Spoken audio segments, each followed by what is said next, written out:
I have all kinds of bottles of water here. Perfect.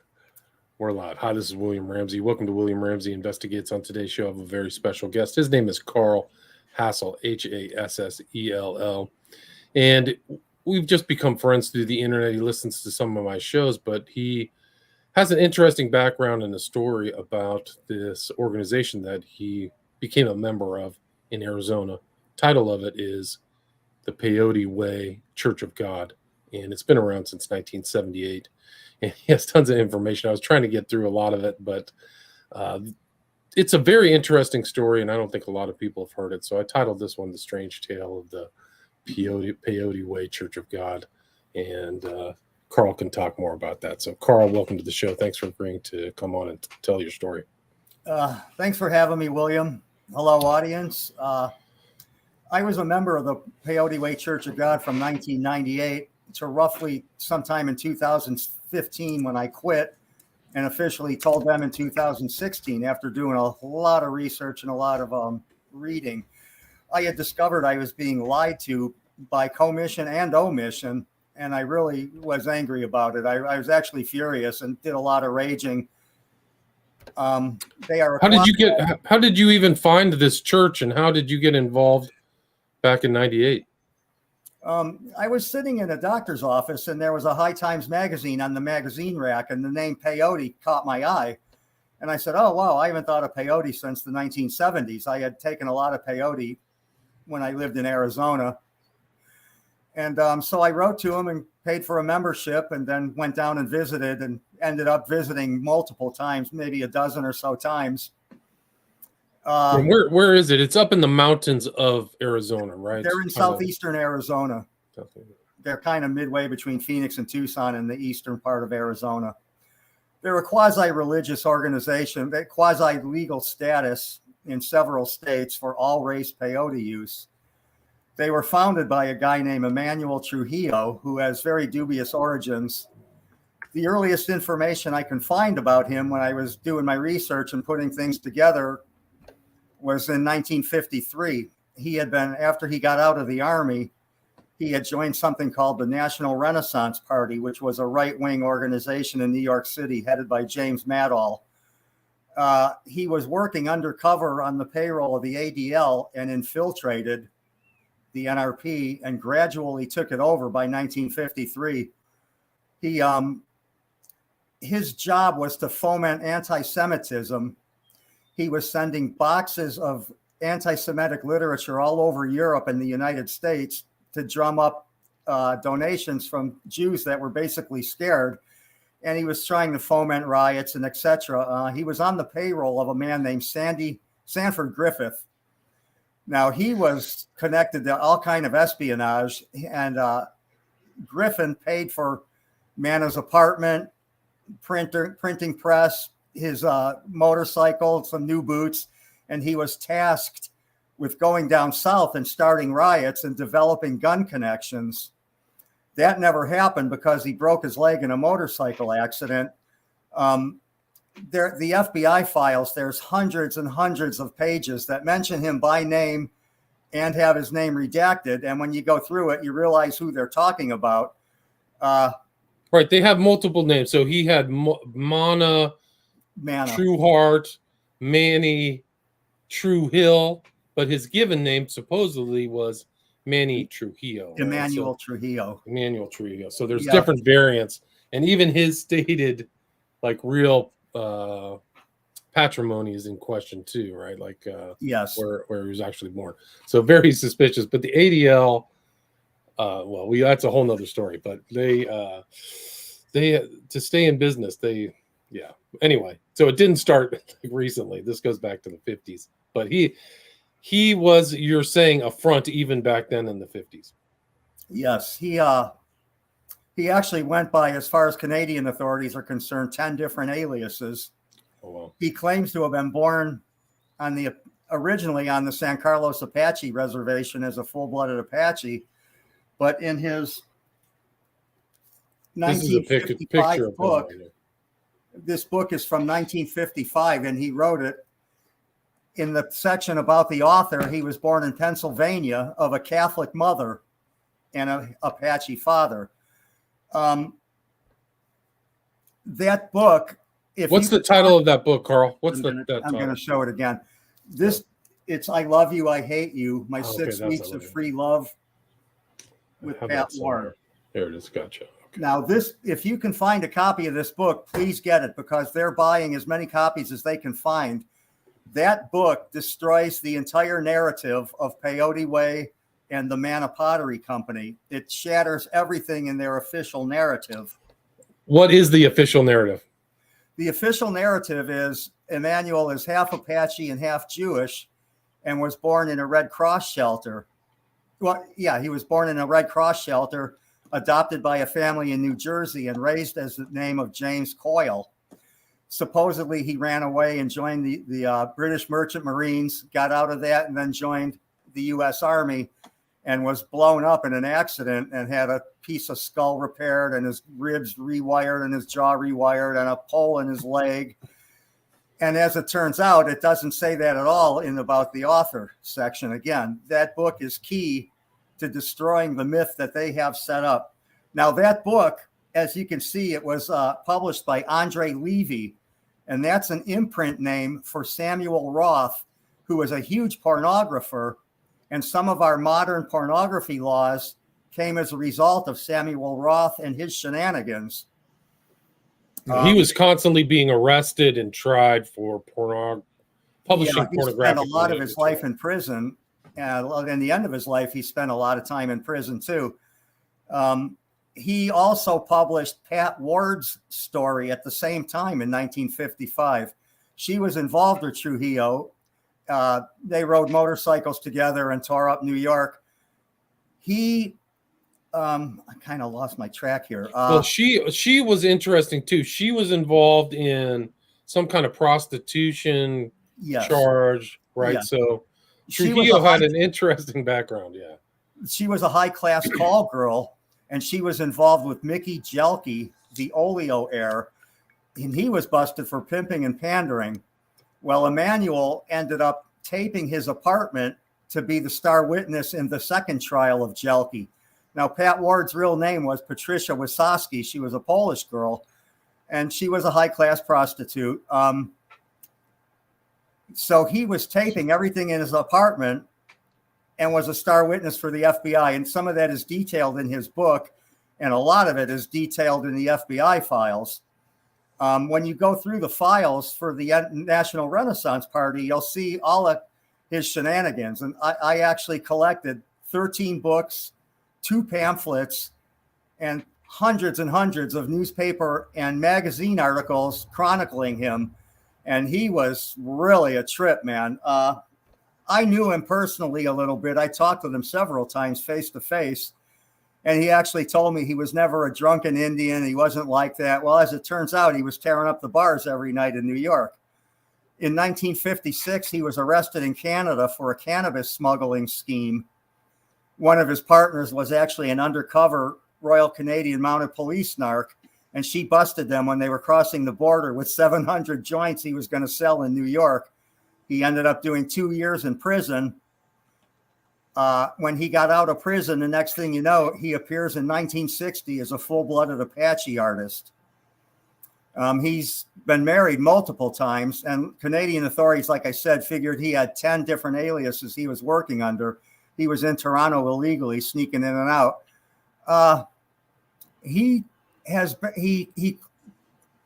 claims to have started an all-race charter of peyote use for the Native American Church, but they denied he ever applied for a charter. And they also said if he did, they would have denied it. They wouldn't allow it.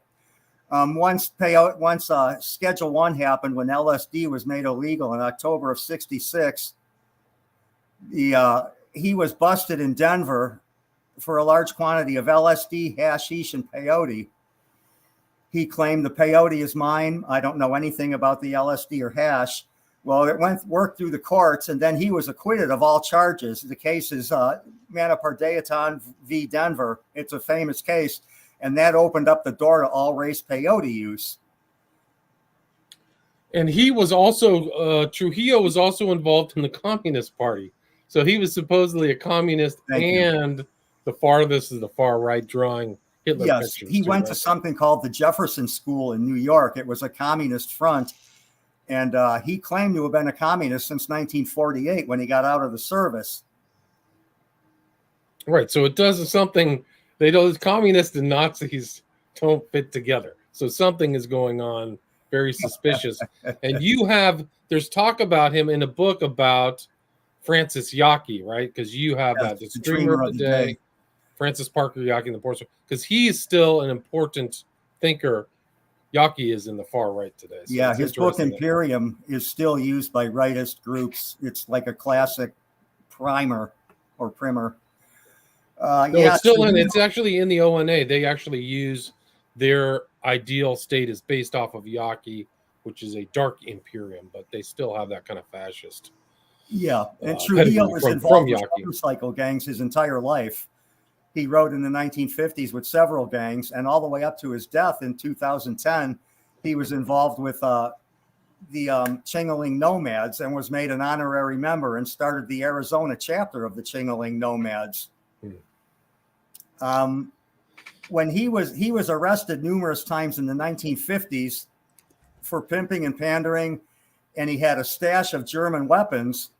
He would have underage girls in various states of undress attracting men to the apartment where he would give lectures. And one week, this is all chronicled in FBI files and some of the dozen books that I've collected about him. He had a poster of Stalin on the wall and communist literature on the table. And then 2 weeks later, he would have a picture of Hitler and National Socialist literature. Right. And he would basically hold these lectures and rant and rave about the Jew and this and that, and it's pretty wild, Right. He had a very colorful background. I mean, did you ever come across anything of that, how close he was tied to the U.S. government at that time? You said that they have FBI files about him, but some of the stuff was redacted. Yeah. And I think I sent you like 24 files that actually name him. And if you go through the FBI stuff under the National Renaissance Party, you'll see hundreds of pages where they talk about him, and he was tasked with going down south and starting riots. The riots were supposed to be in retaliation for the Brown v. Board of Education decision, allowing black children to go to white schools. He was supposed to stir up trouble over that. And as I said, that didn't work out. But he was injured in a parachute jump and mustered out of the Army on a 30% disability. It doesn't say anything in his book about being a war hero and getting blown up at the island of Heligoland like the official narrative. Let's see. Right. So there's tons of files on him as True Hill, as the National Renaissance Party, right? Yes. Did you see anything that he was affiliated or had any far right connections when in your research into him? Like, was he associating with Rockwell or any of these other characters or anybody out of the UK? Did you come across That's a whole other like topic, because he bragged about killing George Lincoln Rockwell and Dan Burroughs, who was a Jew that was part of the American Nazi Party undercover. Emmanuel has bragged, and it's common knowledge in Peyote Way, that he killed both of them. And I have a whole slew of evidence that points to it just may well have been him. Well, that would be very interesting, because somebody got arrested for killing Rockwell in Arlington, Virginia. John Patler was arrested for it.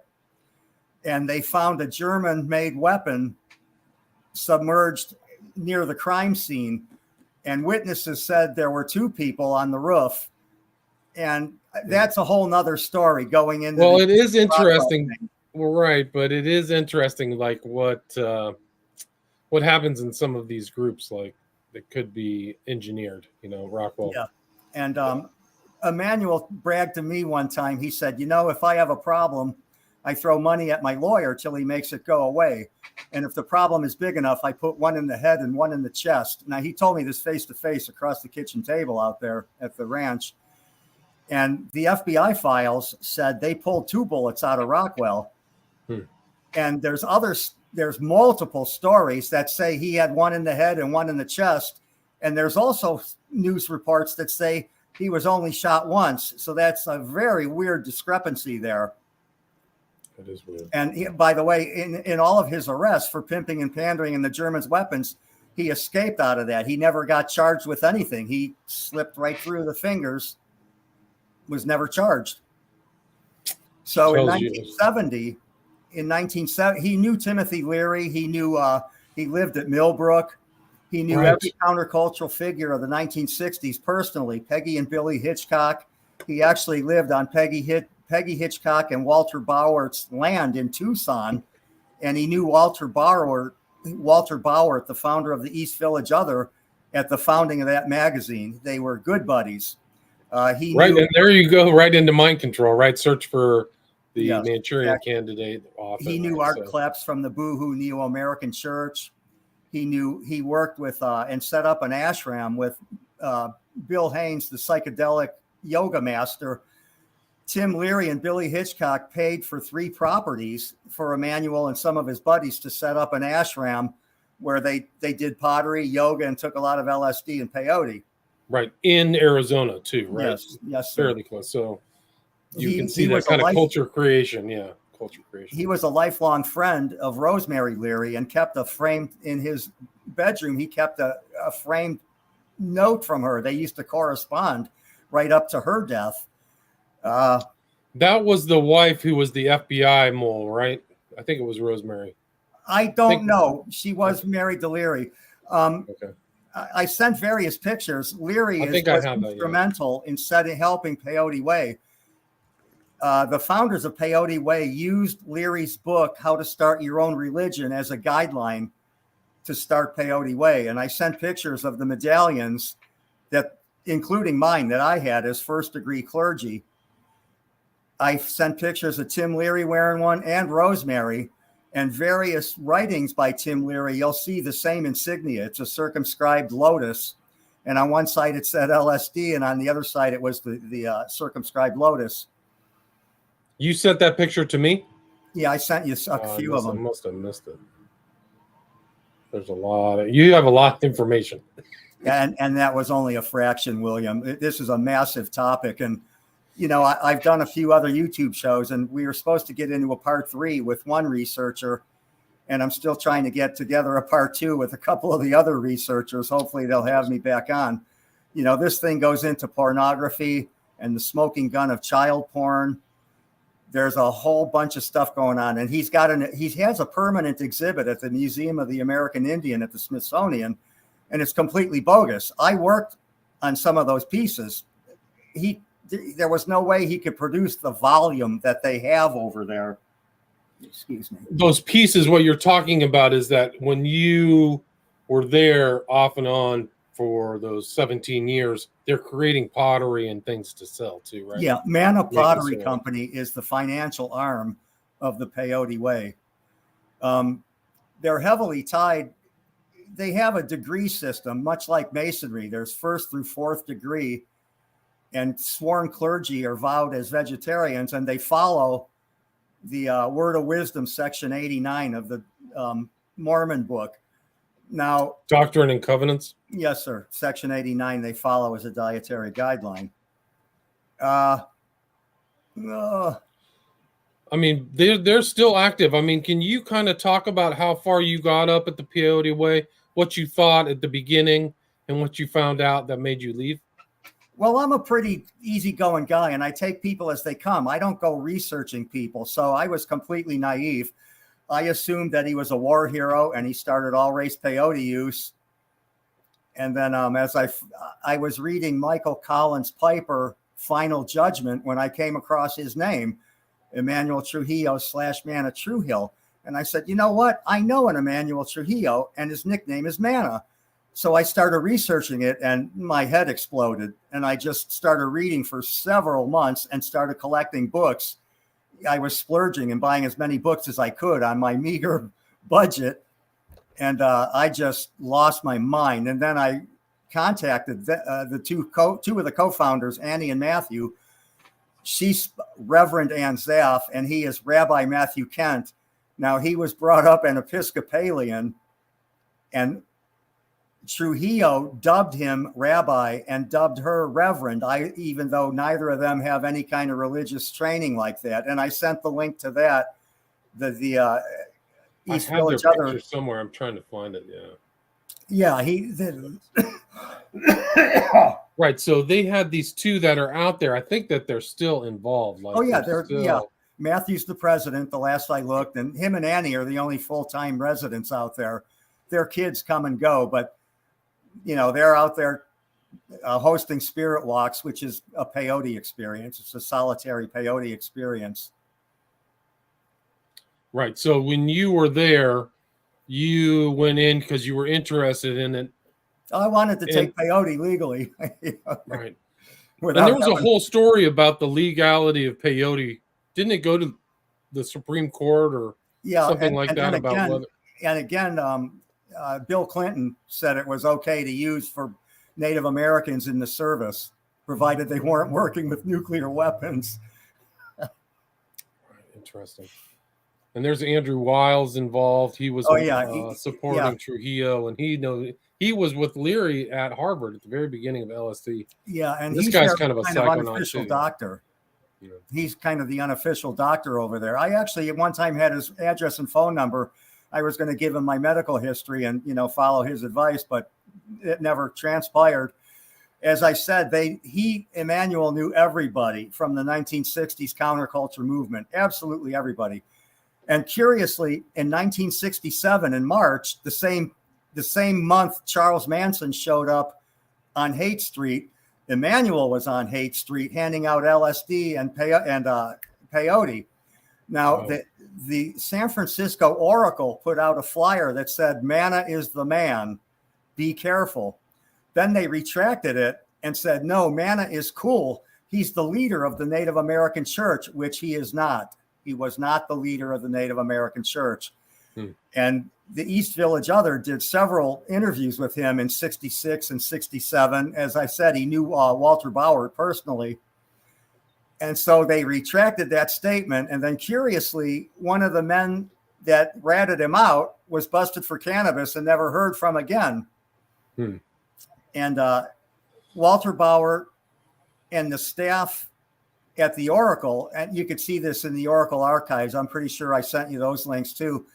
They retracted the statement and then said, "No, Manna's a good guy." And they all signed it in their own name: Walter Bauer, Harry Krishna, and a guy named Michael something or other. I don't have it with me right now, but he was a massive cannabis smuggler also. Interesting. So he's a massive. Yeah. This guy's fully connected, but externally he's like a holy wise man.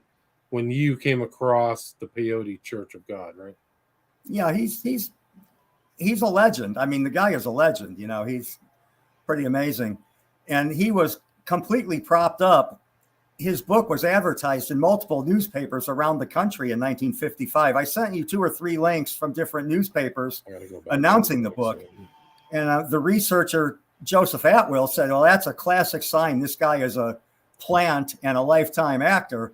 When they start pumping you up like that, nobody, who the hell is this guy?" And all of a sudden he's got this book out chronicling his adventures with Pat Ward. Right. So he's a lifetime actor. He was your position is that he was a lifetime actor doing that. Absolutely. Right? And the last time I talked to him, my son and I were in his bedroom, and he was on oxygen the last few years. He still had a National Socialist flag on one wall and the flag with the swastika on the other wall, and he had a drawer full of German marks. So he was still ideating on some level. I don't know if this stuff was trophies or not, but who the hell has those kind of flags on hanging on their wall, in the 2000s? That doesn't make sense. Wow. And just all these strange connections. There he is with Jelke. We talked about that earlier. These are all the FBI files. This is all on archive. I think you sent me this. Exactly. That's where I found it all. I tried to go through a military site to see what exactly his role was in the U.S. Army, but I didn't have the numbers, his wartime numbers that you needed. I gave the guy as much information as I could, and he looked into it and said, "Man, I can't find anything on this dude." So I kind of lost out there, and I never filed a Freedom of Information Act due to I'm kind of a dummy, and I probably didn't have enough money to do that anyway.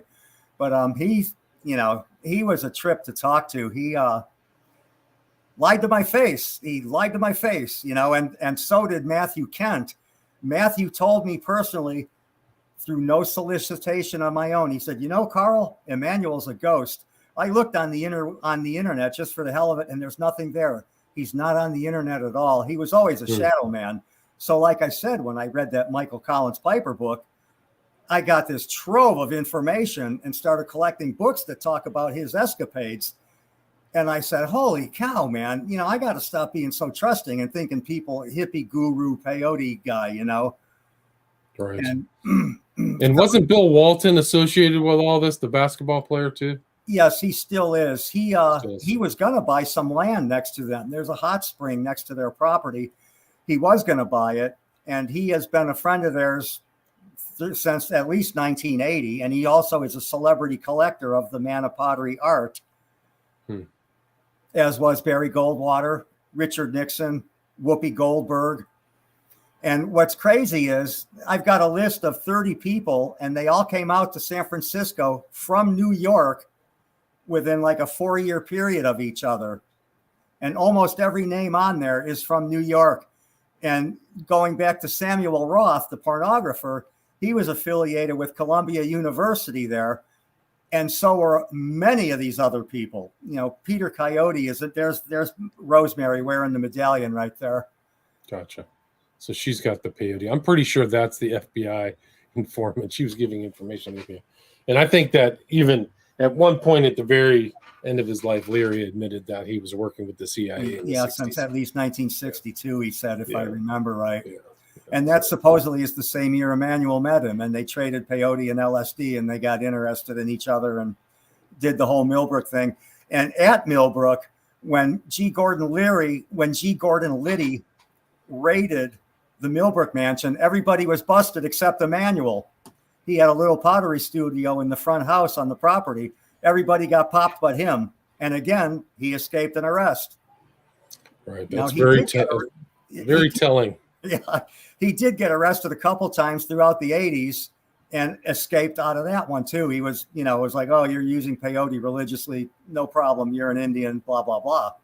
So he never really got into any trouble outside of appearing in court and then escaping. And it's really amazing because he actually talked to the FBI in 1980 when a couple of the members were busted in Texas.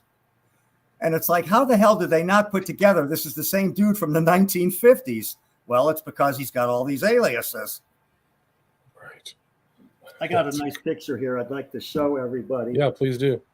Yeah, I've got all kinds of shit here, but here's another picture. This is very similar to the picture you'll find of Quanah Parker, the guy who started the Native American Church. And of course, Quanah Parker was a half-breed. He was half white and half Comanche. And most of the entire original staff of the Native American Church were half-breeds and white people. Interesting. So what we're looking at is weaponized anthropology and academic fraud. What's the academic fraud part? Is just that people were promoting him when he wasn't really what he said he was? Yeah, and that exhibit at the Smithsonian. There's a massive amount of stuff he sent there in crates for several years. He's got a permanent exhibit there.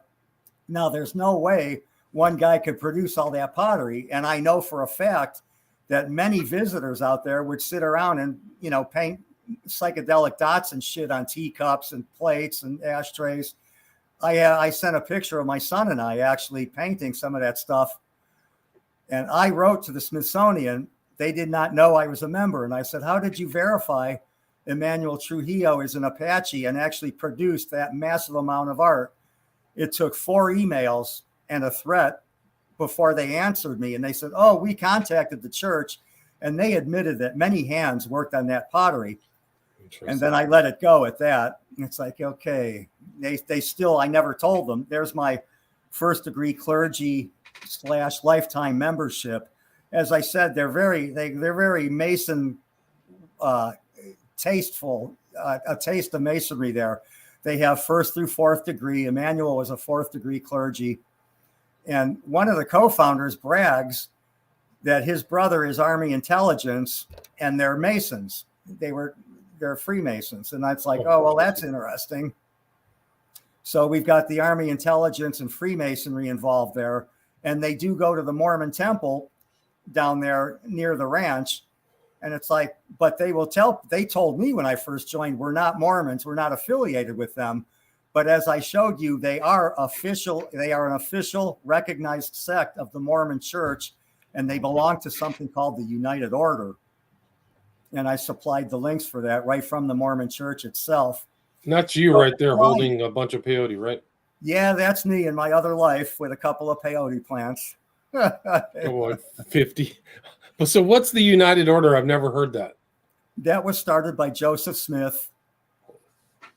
You know, you could find any information online about that. I did send some links that explain what it is. It's easy enough to find. Just type in United Order Mormons. There's tons of information. But they don't tell people this when they join. You think it's basically a hippie, loosely organized thing, quasi-religious status to take peyote. And I tell you that the large majority of their membership is white men. You know, and most of the membership is in California and Arizona. How many people were involved in it when you were in it? I don't know. There was about 150 official members. There's people that are on the membership rolls that aren't official. They're affiliated with them and they don't want their name dragged into it. There's somebody on the board at Columbia University at one time, and Peter Coyote, the actor. Annie and Matthew stayed at my house 5 times over the years. We were like a halfway point between their place in Arizona and Humboldt County, where we both had mutual friends. So they would set up shop at my house and visit, and then go on up and visit up north. But one afternoon, Peter Coyote actually called, and Annie was on the phone with him here in my living room. His peyote was looking a little bit peaked, and he needed some advice on how to perk it up. Bill Walton is an associate member, as I said. And the Goldwater department store featured Manna pottery for years and years and years. And that's where a lot of money came from originally. And I sent along links with Barry Goldwater and Richard Nixon thanking Emmanuel for his beautiful artwork. Now, if you go back and look, his art doesn't look like any Apache artwork. You can compare it to Apache artwork and it looks nothing like what he was producing. There's a lot of milieu control. There's a lot of cult of personality. I like to compare things to the Robert Lifton book, Thought Reform and the Psychology of Totalism. They have an 8-point criteria for judging ideological, political, and religious organizations to see if it's a psychological coercion cult or brainwashing. And they fit a couple of categories there. This is a picture of Alexander Shulgin, Dr. Shulgin, who invented MDA and several hundred psychedelic chemicals. That's him and his wife, Anne. In back of them, the guy with the long hair is John Hanna, formerly of the Multidisciplinary Association for Psychedelic Studies, or MAPS. And then we have Annie and Matthew there in the foreground next to Anne Shulgin. Right. So that's the two kind of new leaders, is the two people in the front row, far right, right? That's Annie and Matthew down there. Right. Yeah. And they're wearing, that's the symbol of you can see peyote, that right? He's got the medallion on there. Right, the medallion. And the two ladies in the background are self-proclaimed Berkeley witches. I don't know their names. I never met them. But those pictures were taken in the early 2000s. They came to my house and were very excited about going to meet Dr. Shulgin and slop and spit, talking, comparing notes. And they went over and met him. They were up in the hills of Berkeley there at his lab. And I got a couple of pictures they gave me. They said, here, man, here's, memories. You can have a couple pictures here. And it's like, oh, far out, man. There's Dr. Shulgin. And, as we know, he worked at the DEA for many years and then lost his license. The DEA did a surprise inspection on his lab up there in Berkeley. And the first thing they see is peyote growing on the front stoop in a flower pot. So he got in trouble for that. Then they went inside the lab and found a few things he was working on that they didn't like. So they yanked his DEA license. Right. I mean, I'm not surprised. It's like, yeah. He's always been in trouble with the law, Shulgin, but he's also still kind of a leading light in the psychedelic Absolutely. movement. Yeah. And people would just visit him all the time. He was Yeah, in another.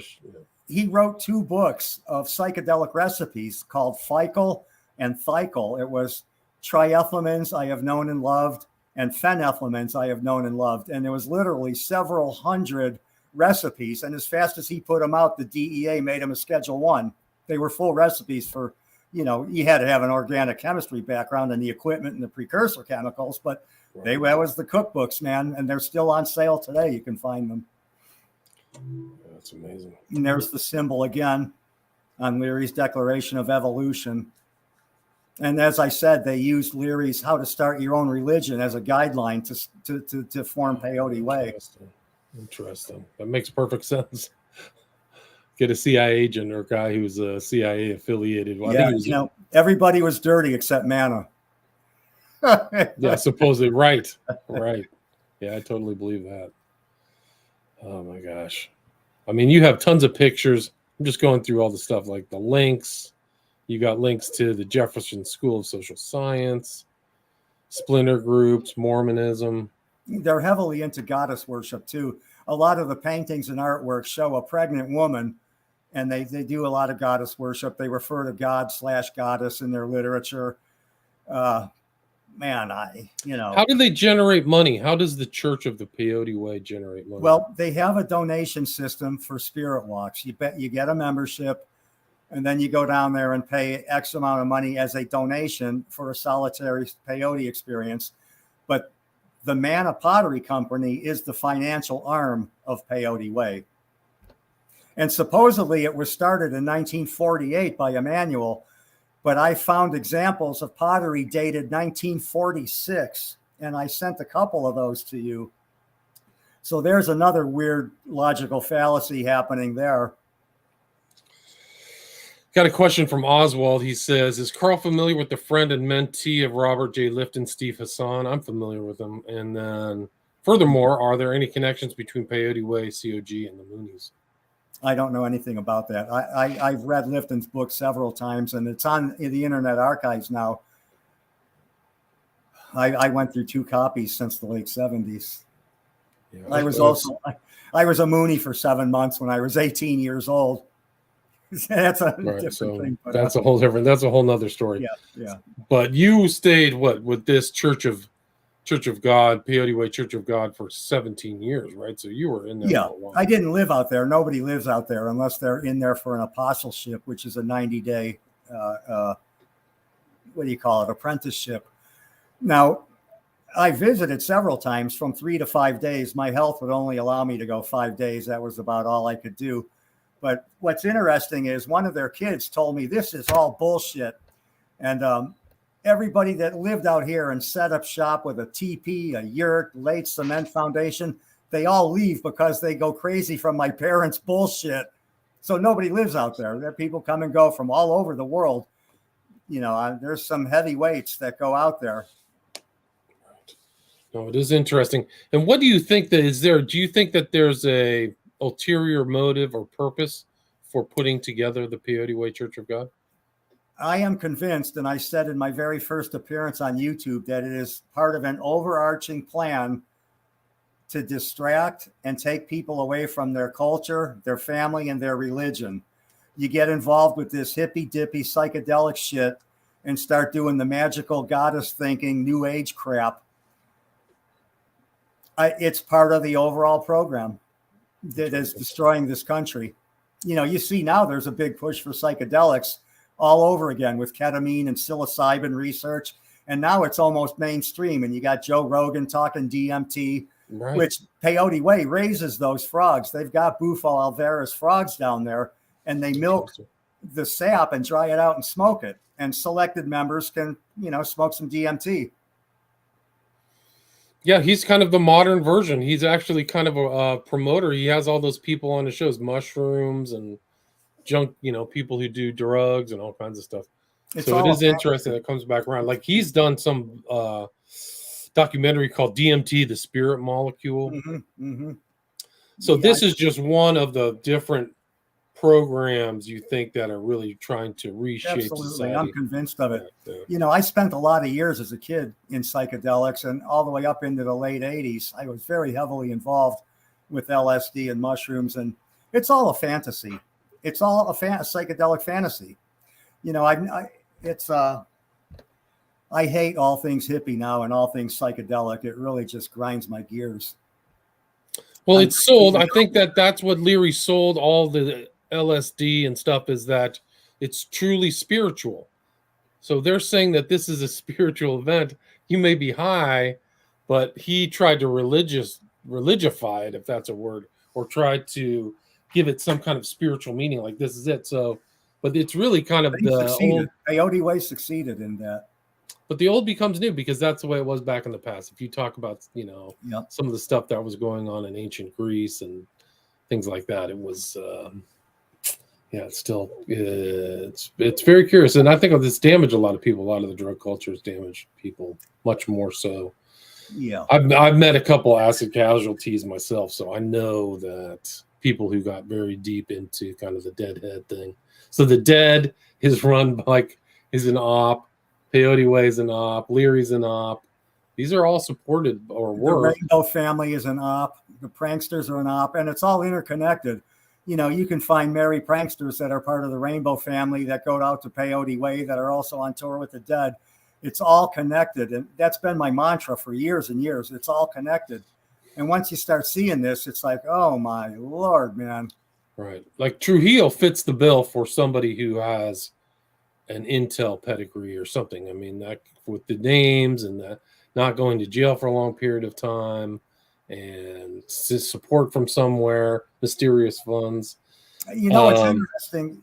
I'm sorry. Go ahead. No, I was just jokers asking, is Crystal Cole, Todd Skinner story with the missile stylo stuff have anything to do with this? I don't know that story. Yes, I'm very familiar with Pickard. Yeah, I did an interview, by the way, with McDonough, who knew Pickard. I've talked to Pickard. He's not doing well. I don't even know if he's alive. I know that he was in hospital treatment, but Pickard, I can't remember the title of the book by McDonough, but I'll try to. I think I'll put it back up in circulation. I'll find it and put it up. But Pickard was an interesting guy, but he probably crossed paths with these guys because I know he was in Arizona. Well, he's out of jail now. He was let out right. COVID. He was doing life. He's out now, and he's lecturing on the psychedelic circuit. Okay, so he is okay because he got out of jail because he was sick. Right. Yeah, Pickard's doing lectures right now and advising these companies that are on the stock market, the stock exchange, regarding psilocybin research. Yeah, compassionate release. Of course, one of his labs was a couple of blocks away from the Shoreline Amphitheater where the Grateful Dead played all the time. He literally was blocks away, one of his labs. Wow. Yeah, this guy was, I tried to get him on to talk about the Rose of Paracelsus. I've yet to read that one. That's on my list of stats. Pickard personally told me to pound sand. Actually, he just told me to go away. So I went away. But anyway, it was an interesting book. I'm trying to remember the name of it, McDonough book. But there's a picture of McDonough I've done like 2 or 3 interviews with. And I'm not familiar at all with that name. I'll see if I can. I'll have to bring it back up. But you just see that there's a lot of connections. These guys are connected. This guy's connected. Very important people in the Peyote way. And then you can go into some of these other things like the dead, who's hanging out with them, and they're at Bohemian Grove and all this other crazy stuff. Yeah, and Shulgin was part of Bohemian Grove. Right, makes perfect sense. As is Bob Weir and Mickey Hart from the Dead. They're Bohemian Grovers too. He even performed out there a couple of times. Fascinating. I mean, so what else would you like to cover, or what else do you want to talk about? Let me see. I would suggest if people can find that book to get it, because it does destroy the entire narrative that has been set up. And you could go in almost any direction with this guy. I have so much more information. They don't like me. The hippies in Mendocino and Humboldt don't like me anymore. I guess I'm a turncoat, and hero worship I destroyed, and whatever you want to call Right. So, it. I mean, he was kind of seen as a guru, right? Like this is. Yes, even I though mean, he shunned that and talked about ego. You know, he was supposed to be a stuntman for Charles Bronson and all this other stuff. Interesting. So he just kept having this mythical background, right? Yeah, and they keep every now and then they kind of add something new to the tale. And the last several years now he's half Jewish. And you can see, actually, before I forget, you could see throughout magazine and newspaper interviews, starting in 1960, actually starting in 1955 with that book, he has claimed to be 1/4 Apache, 1/2 Apache, and full-blooded Apache. Huh. It's all laid out there. You know, I got a newspapers.com subscription and I went pouring through stuff. And a lot of the PDFs didn't transfer well. You have to actually do the original thing because the ink didn't show up or it was blurry. And the same thing with the FBI files. He has claimed, and in interviews, to be 1/4, 1/2, and full-blooded Apache throughout his whole career. It's like you cannot be all of that. That is a logical fallacy. You're either full-blooded or half or 1/4. You can't be all three whenever the whim hits you. Right. And his son in 1986 or 7 claimed that he's not even an Indian, that he took on that persona to sell his pottery in Santa Fe. And I linked to that also. And then the son had to go underground and hide because the old boy threatened to kill him. Wow. But it's still out there on record online where the son said he is not an Indian. He did that to start the pottery company. Yeah, that wouldn't surprise me at all. Wouldn't surprise me at all. The name of the interview I did with Dennis McDougal is Operation White Rabbit, LSD, the DEA, and the Fate of the Acid King. And the Acid King was Pickard. So I'm going to repost that so people can just be in tandem with this interview because I think that's interesting too. But Pickard was really one of very few people. He's kind of like Shulgin, like one of very few people, but producing tons of, massive amounts of LSD and high quality, like multiple dozens of grams at a time. You know, and of course, there's 10,000 doses per gram. Right. So there was and I think that's what the Rose of Paracelsus is about him and the small community of real drug manufacturers that create acid and MDMA. Well, not MDMA, but I think it was acid. I forgot what other drug he was making as well, but DMT. Maybe it was DMT. I don't remember, but he had huge operations. So he's an interesting guy. But Carl, what else we're at about 50 minutes. Where can people find your stuff? How can they reach out to you? I have my own little corner of the universe. I just do Facebook and Twitter. I'll talk with anybody that's sincere, you know, and I'll talk with anybody. I'm gregarious and affable. I love to gab. So I'm on Twitter and Facebook. You know, I don't have my own channel. I'm not out there as what I call an attention whore going, look at me, you know, here's my channel. And that's that. You know, I offer my life experience to those who might want to know what I went through and what I have learned. I will only speak on my experience. I don't talk about anything else unless I actually experienced it and I can prove it. And it keeps things a lot more simple than speculation or projection. Right. It's like, this is my life. This is what I went through. That's that, you know, take it or leave it. And I prove it when I can. I'm very careful about what I say. And that's why I really loaded you up with links and attachments. Right. And as I said, there is so much more. It's outrageous, the amount of information on this guy. And combined with my experience, I can really dig deep with this dude. But would you take that time back that you spent kind of in the psychedelic community or the peyote community? Would you take that time back if you could? Those 15 years? If I could live my life over again, I would never use drugs or alcohol at all. I lost a giant chunk of my life chasing around with that shit. I was homeless for 5 years, from 1974 to the end of 1979. Lived all over the place. I was involved with a whole bunch of stuff in Berkeley, and I get in trouble then I'd run to the Indian reservation in Arizona and hide out there with them, with the Havasupai tribe, who, you know, a couple of my friends there turned me on to peyote. And I, you know, it's like my first peyote was in 1975 as an 18-year-old in Austin, Texas.